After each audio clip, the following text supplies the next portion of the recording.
gonna teach you how to dance? Who's gonna show you how to fly? Who's gonna call you on the lane, big smoking, slacking motherfucker you are? Yeah!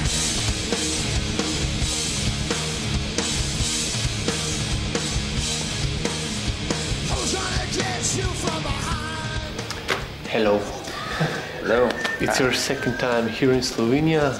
It's actually my third time. I played with another band in 2001 here. Yeah, which one?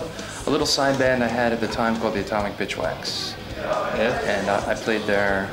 I played at the small, I forget the name again. It started with an M. The little squat little village used to be military and Cvetlicarna? that place, yeah. Exactly. But yeah, second time with Monster Magnet though. Yeah. But first time in almost 10 years though. Yeah. How do you remember that show with Metallica? I just remember there being a lot of time to party because we were young and we opened for Metallica and there's people everywhere and we have a 35-minute set, and with a 35-minute set and a 24-hour day there's a lot of time to get into trouble. So we did a little bit of partying and things like that. That's all I really remember. I just remember going up, playing 6 songs and then going, all right, now it's time to drink. And what will this show remain remembered for? Today?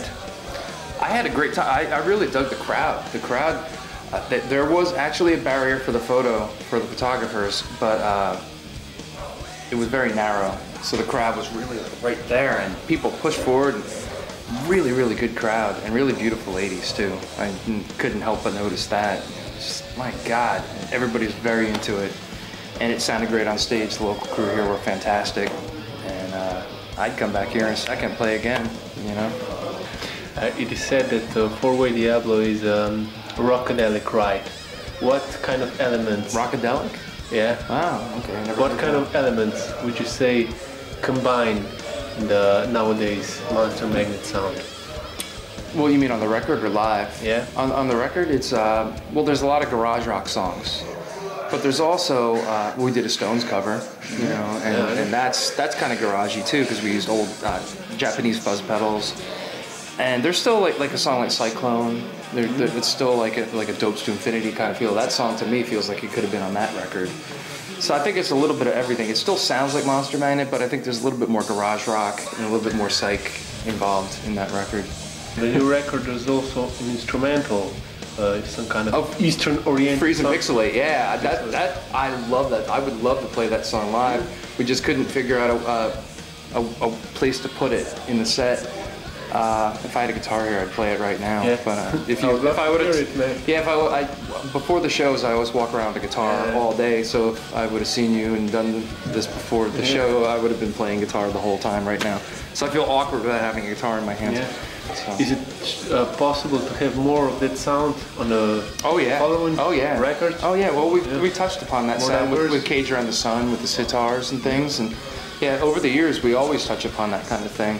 So yeah, definitely. There's always a song. There's always room for that kind of element. Yeah, and I enjoy it a lot. We all do. Okay. Lyrically, there's on the record, on one hand, optimism and happiness, while on the other hand, a lot of dark moments also. Yeah. So, what makes a good basis for an inspiration for a song in the first place? I mean, before recordings. Well, I don't do any lyrics. Dave does all the lyrics, and I can honestly say that, knowing him all these years and making all these records with him, that when he does his lyrics, he pretty much observes and writes what he sees, kind of thing. Which it totally makes sense when I hear some things. I'm like, oh, okay, I get where you got that from, and I get where you got that from, and things like that. And musically, we listen to so much stuff that whatever works. It's almost like there are no rules. It's like if I feel like playing an 8-string bass instead of a lead guitar on a part, it's like, well, let's try it. If it doesn't work, we'll try something else. And it's like, oh wow, that worked. That sounded great. Let's keep it. There's no rules. So you're limited to your imagination, and we all have huge record collections, and we all listen to all kinds of music, everything. I mean, right now, Dave had the Hives on before in the dressing room, and then went to the Groundhogs, and then put on some Led Zeppelin, then some Deep Purple, and then put on PJ Harvey, you know, and it was like, we listened to everything. It's just... You mentioned Led Zeppelin. What do you think about their reunion?